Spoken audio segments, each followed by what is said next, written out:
오늘 저에게 주어진 시간이 많지 않기 때문에 그래도 잠시 하나님께서 주신 말씀을 좀 나누려고 합니다. 로잔의 정신이란 그런 제목으로 오늘 말씀을 좀 나누기를 원하는데요. 로잔 운동은 여기 앉아 계신 우리 대선배 우리 목사님들 또 사역자들께서 잘 아시겠지만은 역사적으로 보면 근본적으로 기독교 어떤 그 복음주의의 분열에 대한 그 위기에서 출발을 했다라고 그렇게 생각을 합니다.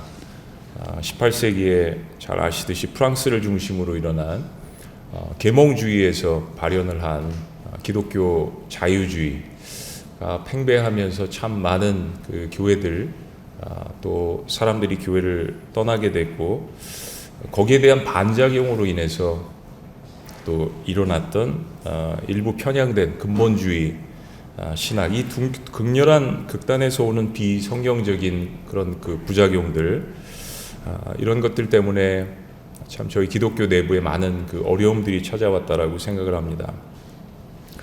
성경적 신학적 그런 균형이 무너졌을 때 나타나는 그런 현상은 개교회, 신학교에 특별히 선교 신학에 커다란 부정적인 영향을 미쳤습니다. 1966년에 베를린 대회 또 위튼 대회 이런 대회를 통해서 특별히 복음주의자들이 모여서 여기에 대한 이야기들을 같이 나누고 복음주의자들이 특별히 우리가 사회적인 관심을 많이 갖지 못했다라는 것에 대해서 회개도 하는 이런 것들이 로잔 운동의 하나의 배경이 되었다라고 생각을 합니다. 로잔 운동을 이렇게 살펴보았을 때는 여러 가지 그 선언문들이 성경에 기초를 두었던 그런 것들을 저희들이 볼 수 있는데 로잔 운동의 이반자라고 할 수 있는 존 스타트가 특별히 그의 그 사역에 있어서 말씀, 텍스트와 그리고 상황적인 여러 가지 우리의 삶에 있는 상황들 컨텍스트 사이에서 치열하게 고민을 했다라고 생각을 합니다. Between Two Worlds라는 그의 설교학 책이 있는데 이 설교학 책에서 그가 당시에 고민했던 것들이 고스란히 나타나 있다라고 생각을 하는데요. 이 말씀을 오늘 좀 인용을 하기를 원합니다. 오늘날의 교회들 간의 중요한 두 신학적 그룹들 사이에서 내가 드러내 보인 그 대립이 내게는 우리 시대의 가장 큰 비극들 중 하나로 생각된다. 한편으로 보수주의자들은 성경적이나 현대적이지 못하고 다른 한편으로 자유주의자들과 급진주의자들은 현대적이나 성경적이지 못하다. 도대체 우리는 왜 이같이 고지식한 태도로 양극화되어야만 하는가? 양편 모두 그 나름대로의 정당한 관심사를 갖고 있다. 한쪽 편은 하나님의 계시를 보존하는 데 관심을 갖고 있고 다른 한쪽 편은 하나님의 계시를 현실 세계에 살고 있는 현실적인 사람들에게 의미 있게 관련시키는 데 관심을 갖고 있다. 자유주의자들은 보수주의자들로부터 역사적이며 성경적인 기독교의 원칙들을 보존할 필요성을 배우는 것이 불가능한가? 또한 보수주의자들은 자유주의자들로부터 그 원칙들을 현실 세계에 철저하고도 적절하게 관련시켜야 할 중요성을 배워 깨달을 수는 없는가? 그동안 이 두 그룹은 깊은 문화적인 단절 속에서 각각 자기 쪽에만 머무른 채 어느 쪽도 다리를 놓으려고 시도하지 않았던 것 같다. 우리는 하나님께서 이 시면에 다리를 놓고자 결심하는 기독교 전달자들의 새로운 세대를 일으켜 주시기를 계속해서 기도해야 한다. 사실 존 스타트가 이야기를 했을 때는 보수주의자와 자유주의자 양쪽 모두를 질책을 한 것이라고 그렇게 생각을 합니다. 말씀의 균형이 무너져 있는 것, 말씀의 일부분만 발췌를 해서 신학적으로 주장을 했던 것, 이런 것들이 교회의 분열을 가져왔다라고 생각을 합니다.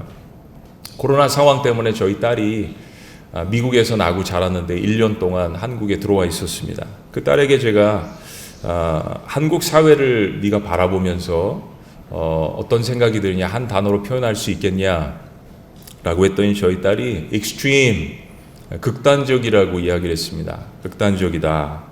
한국 사회는 극단적인 프레임이 많은 것 같습니다. 그래서 서로가 매우 극렬하게 갈라져 있다라는 것. 존 스타트가 이런 분립적인 현상이 기독교 내부에서 극렬하게 일어나고 있다는 것에 대해서 일침을 놓습니다. 아마 존 스타트 자신에게도 이 질문을 던진 것으로 그렇게 생각이 됩니다. 제 개인적인 생각에는 이런 면들이 로잔 운동의 모태가 되었고 또 존 스타트가 로잔 운동에 기여하는 데 큰 밑거름이 되었다라고 생각합니다. 과연 기독교 내부 내에 이런 분쟁 사이에 누가 다리를 놓을 것인가, 또 무엇으로 다리를 놓을 것인가, 어떻게 이런 부분들이 치료가 될 수 있을 것인가, 특별히 양보할 수 없는 성경적인 신학, 그리스도의 유일성에 대해서는 타협하지 않고 그리스도의 우월성 그리고 그리스도의 보편성에 대해서는 타협하지 않으면서 오직 예수 그리스도의 십자가와 부활을 가지고서 어떻게 이 양 두 극단 사이에 다리를 놓을 수 있을까라는 것이 존 스타트의 가장 큰 고민이었던 것 같습니다. 한국 교회에 특별히 복음주의자들 사이에 있어서 이런 고민이 깊이 있어야 된다라고 생각을 합니다. 오늘 마태복음 본문에 예수님께서 우리가 로잔 운동을 통해서 또 복음주의 운동을 통해서 무엇을 해야 하는지 단편적으로 주님께서 이 말씀을 통해서 우리에게 보여주신다고 생각합니다. 마태복음 4장 23절과 24절 말씀을 다시 보시면 예수께서 온 갈릴리에 두루 다니사 그들의 회당에서 가르치시며 천국 복음을 전파하시고 모든 백성 중에 모든 병과 모든 약한 것을 고치시니, 특별히 23절에 가르치시고 전파하시고 고치시고 라는 단어가 등장을 합니다. 그리고 24절에 주님께서 그들을 치료하시는 그런 장면들이 나타납니다.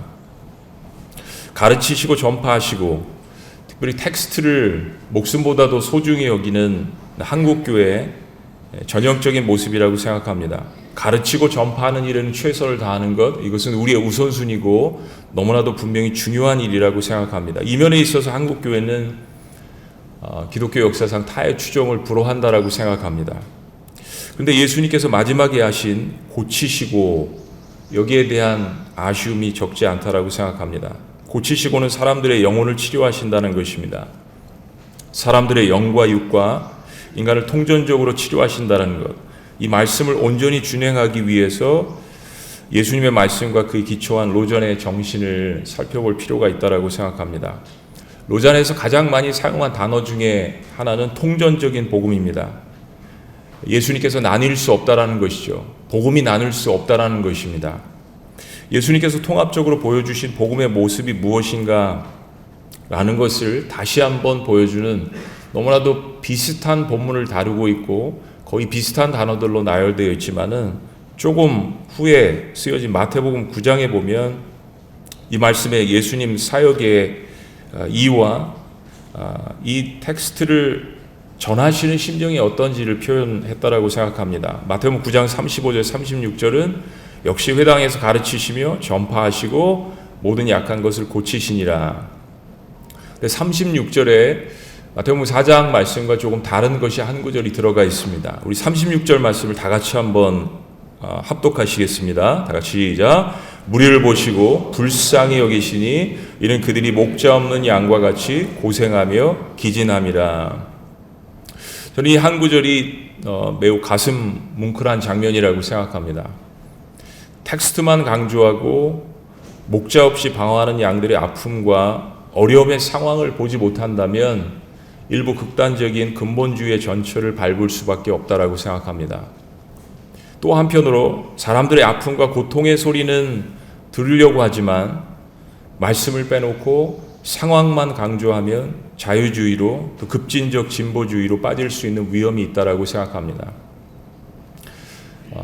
그러나 예수님께서 이 말씀에서 보여주신 것은 가르치시고 전파하시고 치료하시고, 그리고 그 하나님의 말씀 그 텍스트를 가지고 그들에게 다가가시는 사역하시는 그분의 자세는 영혼들을 불쌍히 여기시는, 그들을 긍휼히 여기시는, 예루살렘 성을 보고 슬피 우시는 그 예수님의 전하신 그 복음에 대한 태도, 그리고 복음이 가리키는 방향이 무엇인지 관심이 무엇인지를 분명히 우리에게 말씀해 주셨다라고 생각합니다. 저는 이 두 가지가 바로 복음의 통전성, 인테그럴 미션, 또 홀리스틱 미션이라고 생각합니다.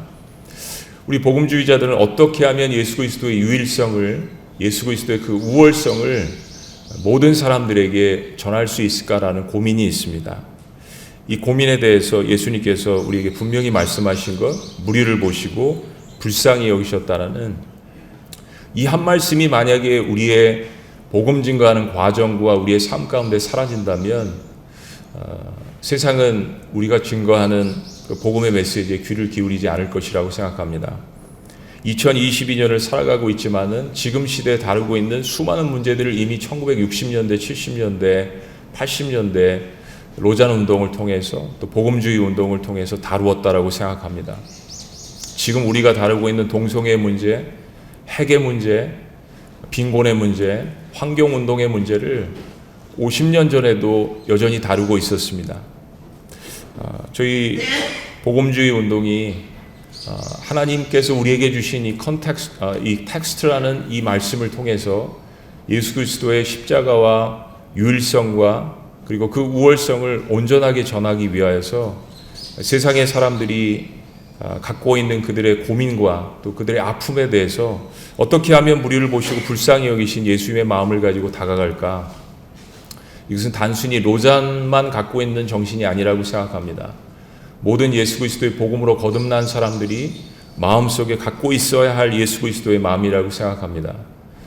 상황과 그리고 그 상황에 주시는 그 하나님의 말씀의 다리를 잇기 위해서 이 땅에 오신 성육신하신 그 예수 그리스도의 그 사역을 통하여서 요한복음 1장 14절의 그 말씀이 우리 복음주의자들 사이에 회복되어질 때 말씀을 훼손시키지 않으면서 예수 그리스도의 유일성을 온전히 강조하면서 무리를 보시고 불쌍히 여기시는 이 마음이야말로 하나님 아버지의 마음이라고 생각합니다. 오늘 그 나뉠 수 없는 예수 그리스도 또 나뉠 수 없는 복음의 온전성과 그 통전성, 주님께서 우리에게 주신 이 마음이 우리에게 회복되어질 때 나누어져 있는 한국 사회의 여러 가지 모습들, 기독교 내부의 모습들이 온전히 회복되어지고 또 우리 안에서 그런 회개가 일어날 때 하나님께서 또다시 새로운 세대 그리고 새로운 부흥의 역사를 우리에게 주실 것을 믿습니다. 그런 마음으로 나아가실 때 하나님께서 우리에게 이전에 경험하지 못했던 새로운 부흥의 역사를 주실 것을 믿습니다. 하나님 감사합니다. 어려운 시대를 만났지만 주님께서 우리에게 전해주신 이 복음의 능력이 있다라고 생각합니다. 하나님 예수 그리스도의 그 유일성을 온전히 믿고 그 십자가의 통전성을 온전히 저희들이 바라보고 우리의 가슴 속에 심고 그리고 예루살렘 성을 보고 슬피 우셨던 그 주님의 마음으로 우리를 보시며 불쌍히 여기시며 다가가는 그 마음으로 사역할 때 하나님께서 이전에 없었던 더 큰 영광과 놀라운 부흥의 역사를 통하여서 하나님이 이 시대에 세우신 주의 종들을 더욱더 사용하여 주시며 더욱더 수많은 사람들이 주님께로 돌아오는 놀라운 꿈을 꾸는 그런 복음주의자들이 될 수 있도록 역사하여 주시옵소서. 놀라우신 이름 예수 그리스도의 이름으로 축복하며 기도합니다. 아멘.